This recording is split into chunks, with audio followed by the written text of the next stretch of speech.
All right. I guess I'll apologize because I'm later than usual. We will have in a short while our colleague Melissa Lehine, who is the World Food Programme's head of communication. She will be briefing you virtually from Yangon as soon as we're done here. And then at 3 p.m., we have the new permanent representative of France, Jérôme Bonnafont, who is also the President of the Security Council for the month of April, and he will be here to brief you on the program of work for the month of April.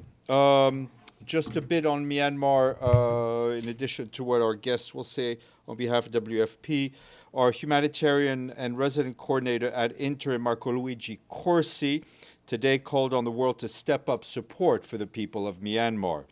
Mr. Corsi returned yesterday from a 2-day visit to Nay Pyi Taw territory, where he witnessed the widespread destruction of infrastructure, including buildings and bridges. He said that the most urgent needs are drinking water, hygiene, food, shelter, and medicine. We and our partners, many of whom were in Myanmar already, are actively delivering supplies while conducting assessments to determine the full scale of needs of the people of Myanmar. Some of these supplies include food, drinking water, shelter, and medicine, of course.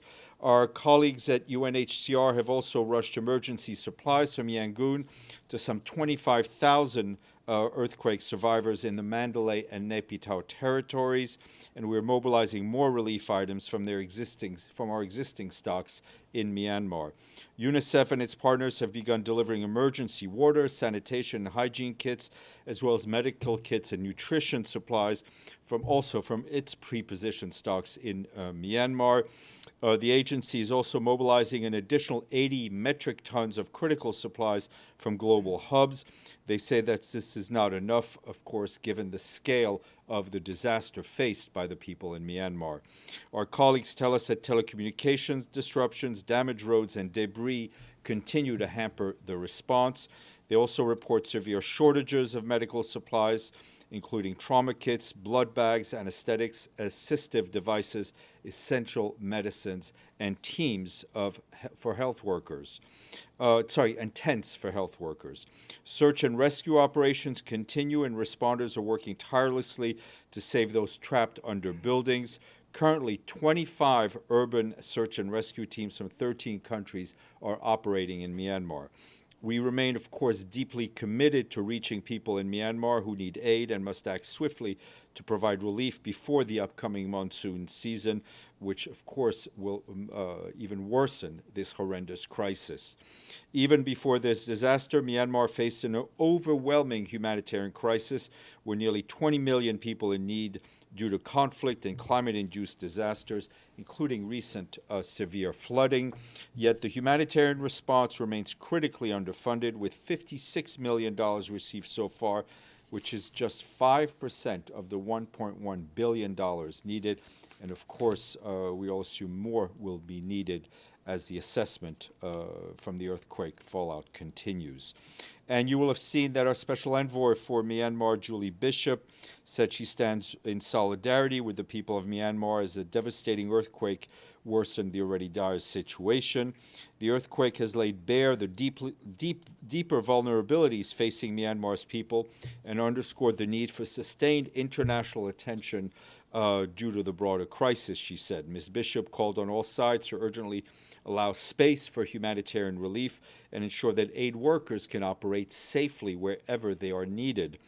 Continuing military operations in disaster-affected areas risks further loss of life, she said, and she called on all parties to the conflict to immediately cease hostilities and focus their efforts on the protection of civilians, including aid workers, and the delivery of life-saving assistance.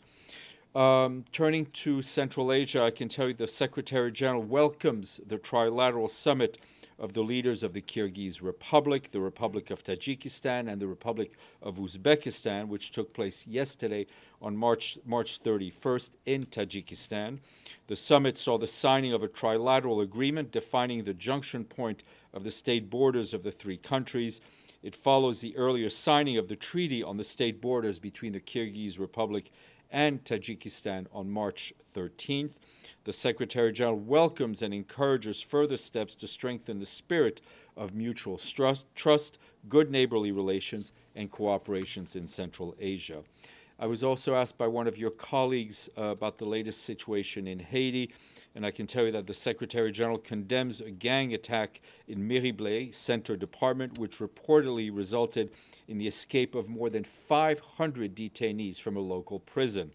The Secretary General calls on Haitian authorities and stakeholders, with the support of the international community, to redouble their efforts to restore security, protect civilians, and create the required conditions for the restoration of democratic institutions. This includes ensuring that the multinational security support mission and the Haitian National Police are equipped with the required resources, the required logistics, and the required personnel to fulfill their respective mandates. Tonight, our Deputy Secretary General Amina Mohammed will, at the invitation of the King of Jordan, His Majesty King Abdullah II, and the Chancellor of Germany, Olaf Scholz, she will travel to Berlin, where she will represent the Secretary General at the Third Global Disability Summit. While in Germany, the Deputy Secretary General will meet with senior government officials and civil society representatives. From Berlin, she will travel to Skopje in North Macedonia, which recently paid its dues in full, and there, no tie. There, she will meet with senior government officials and chair the annual regional retreat of UN resident coordinators based in Europe and Central Asia, focused on efforts to advance the sustainable development goals in their countries. She will return back to New York over the weekend. And moving to Lebanon, I can tell you that we are deeply concerned about the worrying developments of yet another Israeli airstrike in southern Beirut, reportedly targeting a Hezbollah operative. This morning's strikes resulted in 4 people killed, including 1 woman, and several others injured, and that's what Lebanese authorities are telling us. We reiterate our call on all parties to exercise maximum restraint and refrain from further escalatory activities, which endanger civilians and jeopardizes the progress already made to restore stability on both sides of the Blue Line. The Office of the Special Coordinator and our peacekeepers remain in contact with all stakeholders to de-escalate the situation. Peacekeepers remain in positions in southern Lebanon and continue to monitor the report of the situation on the ground. It remains crucial that the parties undertake tangible steps towards the full implementation of Security Council Resolution 1701 and uphold their commitments made under the Cessation of Hostilities Agreement. Meanwhile, over the weekend, peacekeepers reported that Israeli army fired warning shots from a machine gun at them across the Blue Line near Ermaish in South Lebanon, also a clear violation of Resolution 1701. Fortunately, no one was injured.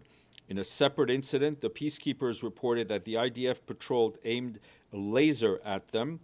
Any attempt to interfere with peacekeepers' mandated duties and any act that compromises their safety is unacceptable. The security of peacekeepers is paramount, and all parties are reminded of their obligations to respect it. The mission is following up with the Israeli Defense Forces on this matter.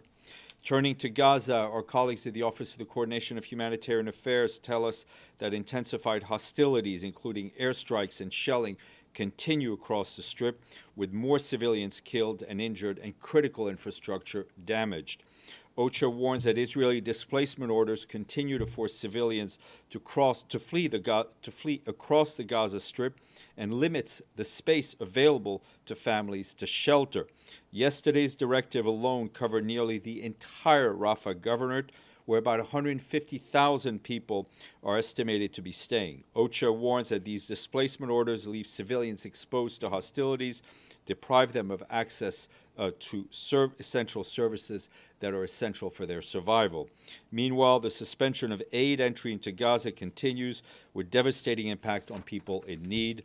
Today, the 25 bakeries that were supported by the World Food Program during the duration of the ceasefire are all closed, and that's due to lack of flour and the unavailability of cooking gas. WFP continues to prioritize food distribution with the remaining stocks, but the situation remains very critical since the cargo closure of the crossings into Gaza now a month ago. Also on Saturday, OCHA reported that a complex week-long rescue operation had concluded with the recovery of 15 bodies of emergency and aid crews from the Palestinian Red Crescent Civil Society and the UN, and that took place in Tal al-Sultan in Rafah. You might recall that an Israeli ground operation began in Rafah on March 23rd, and efforts have been ongoing to reach and extract casualties since then. The available information indicates that the first team was killed by Israeli forces on March 23rd, and that other emergency and aid crews were struck one after another over several hours as they reached or tried to reach their missing colleagues. They were buried under the sand alongside their wrecked emergency vehicles, clearly marked ambulances, a fire truck, and a UN vehicle. In a statement issued on social media, our Undersecretary General for Humanitarian Affairs, Tom Fletcher, expressed his condolences to the colleagues' families, saying their loved ones have been killed by Israeli forces while trying to save lives. He stressed that we demand answers and justice. Since October 23rd, OCHA says at least 408 aid workers have been killed in Gaza. And turning to recent developments in Syria, I can tell you that we welcomed the unveiling over the weekend of a new and expanded cabinet in Syria.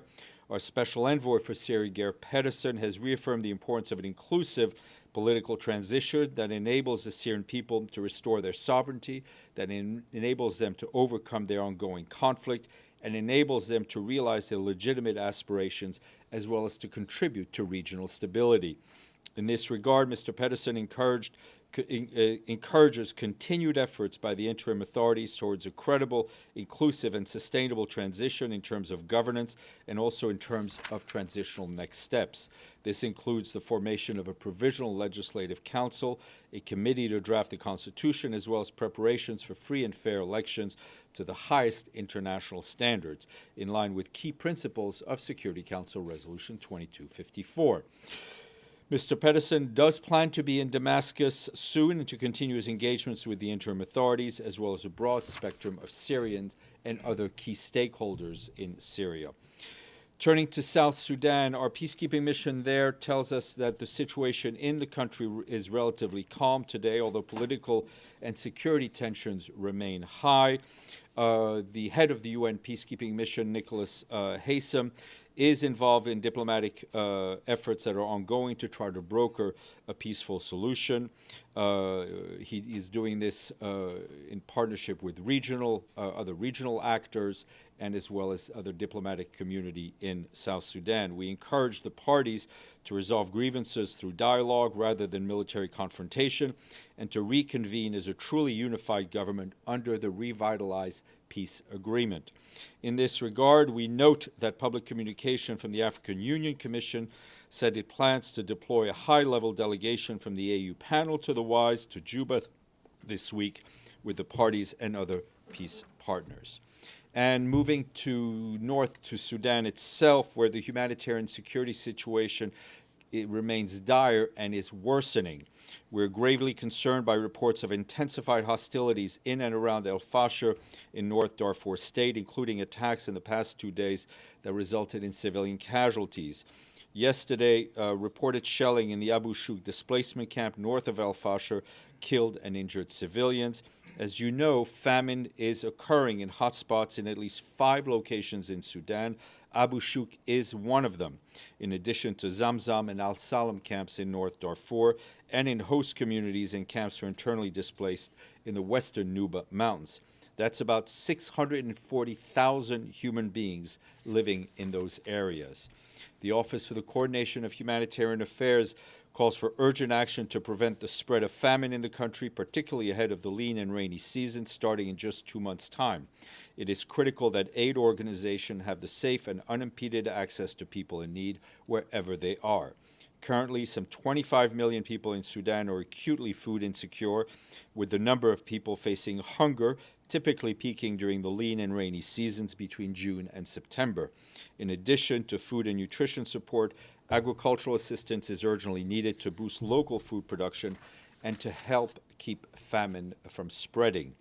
The UN Food and Agriculture Organization and its partners are asking for more than 82 million United States dollars to assist some 7.5 million farmers and their families with seeds and other critical support this year, especially ahead of the planting season, which is soon, and that is in June. With the rainy season starting soon and flooding along key routes likely to compound access challenges, time is running out. The ongoing conflict in Sudan has shattered agricultural livelihoods, which is a lifeline for 2/3 of the Sudanese population. Disrupted market access and left millions of farming families unable to plant or to harvest. It's also destroyed critical infrastructure, forced families to flee homes and land, and severely limited access to tools and veterinary services for livestock. These challenges, compounded by economic decline and trade restrictions, have driven up food prices sharply, further reducing families' access to food and basic services. OCHA stresses that timely support to Sudan's farmers is essential, not only to avert famine, particularly in the most at-risk areas, but also to restore livelihoods, build resilience against some of the country's most vulnerable communities. And we continue to reiterate that civilians and civilian infrastructure must never be a target. All parties must uphold their obligations under international humanitarian law and take the utmost care to spare civilians and civilian objects civilian objects. Turning to the Democratic Republic of the Congo, where the situation is not good as well. Our colleagues from OCHA tell us that in North Kivu on Sunday, intense clashes between the M23 armed groups and local factions in the town of Walikale caused widespread panic and it caused casualties. That's what local civil society groups are telling us. According to health authorities, about 70% of the town's population, which is about 80,000 souls, have sought refuge in surrounding forests since March 19th, where they live in obviously precarious conditions. The surge in violence has forced the closure of half of the 18 healthcare facilities that existed in Walikale territory. Additionally, over 480 schools remain closed, depriving more than 128,000 children of access to education. That's what local media is telling us, citing school officials. Since March 28th, telephone networks are down in the town. That's due to fuel shortages for generators, with security situation preventing the resupply of food. Turning to Goma, the capital of North Kivu, the International Organization for Migration distributed kitchen utensils, mats, and lamps to some 15,000 people in more than 40 collective shelters across the city between the 26th and the 29th of March. Many families are reluctant to return home after January's camp closures, and they are still in Goma living in repurposed schools and churches. We and our partners are engaging with the de facto authorities so that these families can access services and also to ensure they can return voluntarily and safely and sustainably to their home communities. In South Kivu, clashes continued this morning in several villages in Walungu territory, about 13 kilometers from the provincial capital Bukavu, which caused even new displacements. Meanwhile, in Minova and Calais territory, WFP and its partners delivered food to 85,000 people on March 30th.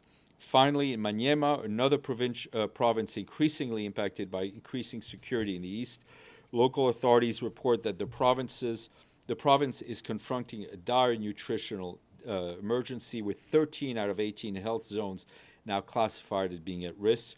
The situation is aggravated by a critical lack of adequate nutritional assistance, insufficient humanitarian response capacity, and worsening food insecurity. Nearly a quarter of the population is in crisis. That's what you heard from the latest IPC report. Authorities warn that without urgent action, the situation could deteriorate further, particularly in hard-hit areas like Kambambare, where access to basic services remains severely constrained due to ongoing insecurity. And you saw that over the weekend we issued a statement in which the Secretary General strongly condemned the attack on March 28th by armed elements against a UN peacekeeping mission in the Central African Republic. The attack, which resulted in the killing of one peacekeeping colleague from Kenya, took place near Tabane, with Blue Helmets were conducting a long-range patrol to protect civilians. The Secretary General expresses his deepest condolences to the family and friends and colleagues, as well as the people and government of Kenya. He recalls that attacks against UN peacekeepers may constitute war crimes under international law, and calls on Central African Republic to spare no efforts in identifying the perpetrators of this tragedy that can be brought to justice.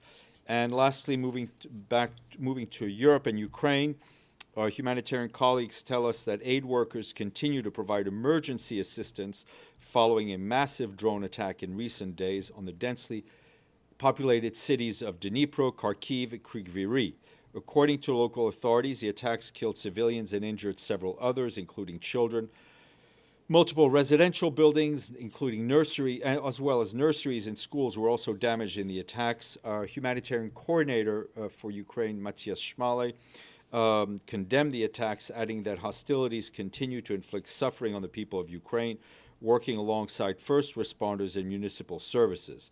Our partners, with the support of UN agencies, provided medical aid and psychosocial support. Humanitarian organizations also organized hot meals and distribute warm blankets as well as shelter material. Meanwhile, our humanitarian colleagues tell us that hostilities in the regions of Kherson, Donetsk, and Sumy also continue to damage homes, educational facilities, and other civilian infrastructure in frontline areas. According to the authorities, several civilian casualties have been recorded in the last 4 days. Humanitarian organizations visited the frontline city of Kherson on the 27th and 28th of March to provide psychological assistance and emergency help to the most vulnerable people. Finally, happy to report that all remaining member states have paid their dues in full. Happy April Fools. Indeed to you, Edie. Go ahead, please. If only, Steph, huh? If only, yeah. It'd be like I'd won the Mega Millions. I wouldn't be here if that happened. Yeah. Go ahead, sorry. Thank you. On Gaza, with the WFP closing all the bakeries and Israel still keeping all the borders closed, Israel says there's still enough food that was delivered to Gaza during the ceasefire. What is the UN's response to that? As far as the UN is concerned, that's ridiculous. I mean, we are at the tail end of our supplies, of the UN, of the supplies that came in through the humanitarian route. WFP doesn't close its bakeries for fun. If there's no flour, if there's no cooking gas, the bakeries cannot open. Deji. A follow-up on Edie's question. You just called that ridiculous. Kogat actually posted this, said that over 25,200 trucks entered Gaza during the 6 weeks ceasefire, and UN aid was less than 30% of the amount. And they said they calculated they should be enough for a long period of time in Gaza, and accusing Hamas of taking those food in position. Does UN know any of those circumstances from your 30% of the food? I'm talking about the UN's humanitarian Yes. supplies. I answered that question, right? It is, I think what we saw during the ceasefire, when the parties were living up to their obligations as a ceasefire, we saw humanitarian aid flood Gaza, right? We saw markets come back to life. We saw prices going down. We saw hostages released. We saw Palestinian detainees released. We need to go back to that. Let me get down to this. Is this accusation of Hamas possessing the aid from UN NGOs are false? The UN has kept a chain of custody, and a very good chain of custody on all the aid, it's delivered. Zara. Hi, Yosef. President Trump has threatened Iran. If they don't make a deal, there will be bombing. And it will be bombing the like of which they have never seen before. These statements are violation of the United Nations Charter and international law. What's the position of SG on this matter? I think the UN Charter is very clear in encouraging member states to settle all disputes through diplomatic means. And I think when it comes to this region of the world, we urge everyone to avoid inflammatory rhetoric. Chris, and then Abdelhamid. Hey, Steph. On the medics killed in Gaza over the weekend, what steps follow Mr. Fletcher's call for a demand for answers and justice? And also, the IFRCSG said that these were dedicated ambulance workers, humanitarians that wore emblems. Israel's military said these were suspicious vehicles. Where does the SG stand on that? We've had 283 of our colleagues, UNRWA colleagues, killed in Gaza since October 7th. We saw, I think if I recall what I read, but we've had 408 humanitarians, aid workers killed since the ceasefire broke down. All of that is unacceptable. Any targeting of humanitarian workers, of ambulance drivers who are doing their job is unacceptable. We will continue to press for investigations. We will continue to press for answers. Abdelhamid. Thank you, Steph. I have few questions. Following on the same issue about the 15 humanitarian workers killed, and the only thing they got from Fletcher is condolences. Such a heinous crime, how could it pass with the SG without issuing a strong condemnation? I think. Can I think I answer that in the words I just used to answer Chris's question. No, the last statement issued by the SG was on March 18 when he said meaningful number of Palestinians were killed. It's over 1,000, and now 15 workers, humanitarian workers killed. And we didn't hear from the SG himself. Can you explain that, please? I think the SG has been very clear in his messaging, has been very clear in his condemnation of the killing of civilians, and he will continue to do so. Okay. Mohammed Saleh Berdouil is a journalist. He just been targeted by an air raid. His wife and 3 children were murdered in their home. What do you say to that? I haven't seen that. I haven't seen that story. I will look at it and respond. Please look into it. And the last question, if you don't mind, just on another issue. It was decided that there will be a special envoy on Islamophobia, and the mandate, according to the 5th Committee resolution, starts April 1st. So what is the status of this? I think we'll have an announcement soon on that. In a day or two, couple of days? You and I have been here long enough for not to expect me to put a hard date on the word soon enough. Sinan. Thank you, Steph. I have a question on Syria. You mentioned that you welcome the new development in Syria regarding the new government, the formation of new government. So the question is, does Secretary General believe this new government inclusive enough, or does he believe they are representing all the minorities when it comes to Kurds, Druze, Alawites? I think it's hard, as a matter of fact, to say anything is inclusive enough, right?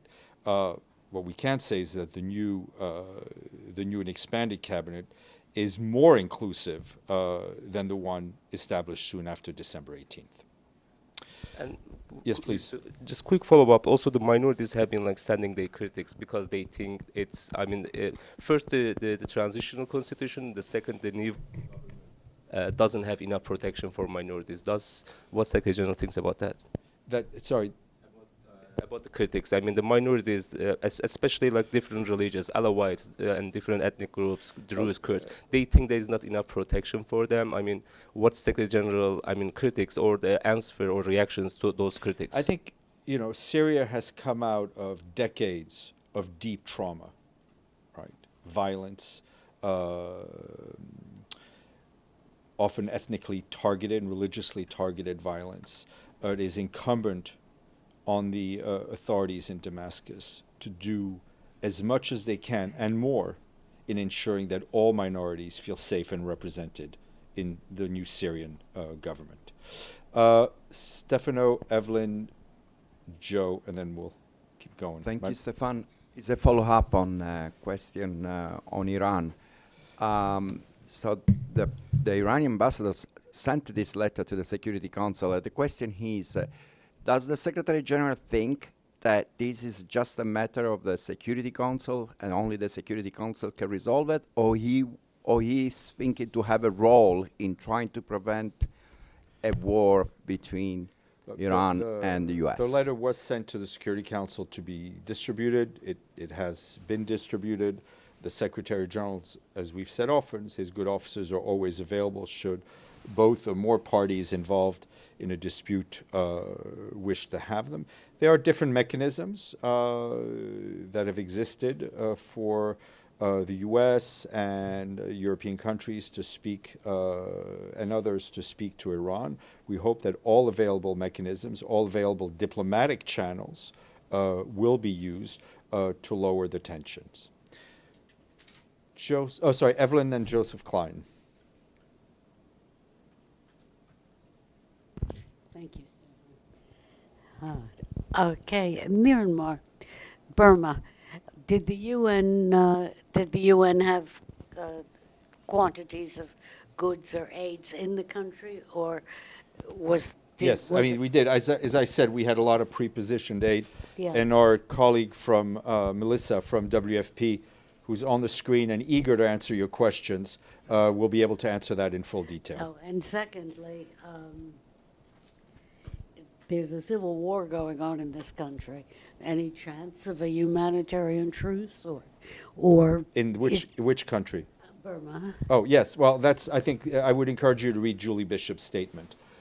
Joe. I did. Okay, well, Still doesn't. well, I'm still curious if the junta prefers aid to one area well, and not another. those are questions you need to ask them. Joe. Yeah, President Putin has laid out a number of conditions for even agreeing to a partial ceasefire in the Black Sea and on attacks on energy infrastructure, and he's floated the idea of a transitional government overseen by the United Nations, at least in terms of administration, to replace the current government in Ukraine. First of all, has anyone from Russia reached out to the UN with this Well, proposal? Joe, I would, and secondly, what is the Secretary General's view on that proposal? I would encourage you to read the transcript of my boss, Antonio Guterres, Secretary General of the UN, his stakeout last week when he was asked that very question, and he gave a pretty clear answer. On your second question, I'm not aware of anyone officially transmitting any information on that. Madame. Yes, please. Sorry. Thank you, Steph. So there's a news report that Finland plans to exit the landmine treaty. So I wonder, do you have any? Sorry, to what, the landmine treaty? Finland plans to exit from the landmines treaty, Look, and I wonder, do you have any we've comments seen on that? reports of different countries wanting to remove themselves from agreed international treaties on landmine and cluster bombs. We hope that this does not come to pass. Those were very important works of international law that protect people, because we see the damage that landmines and cluster bombs, to speak of too, not only do in conflict, but as importantly, do decades after conflicts end. I mean, we saw it. We were in. I was with the Secretary General of Laos recently, and we saw the continued damage that happens every day due to unexploded landmines and other kinds of bombs. Yes, sir. Sorry. Thank you so much. My question is about Trump's threat to bomb Iran. Isn't that endanger international security? As I said, we would want to see all parties involved to lower rhetoric and return to true diplomatic dialogue. Deji. Anything you want to say Anything about the new airstrike from Israel in Beirut, in southern Beirut? I spoke to that in the beginning, Deji, and I'm sorry I failed to come to you. I just wanted to ask, when you talk about investigations into the medics and the humanitarian workers, what does that look? What does that look like That for would you look guys? like for the Israeli authorities to explain to us how these humanitarian workers happen to have been killed by Israeli fire, including one of our own colleagues. But wouldn't at a certain point you want a neutral outside? I mean, first they have we want something to be done transparently, and we want information to be shared. Thank you all.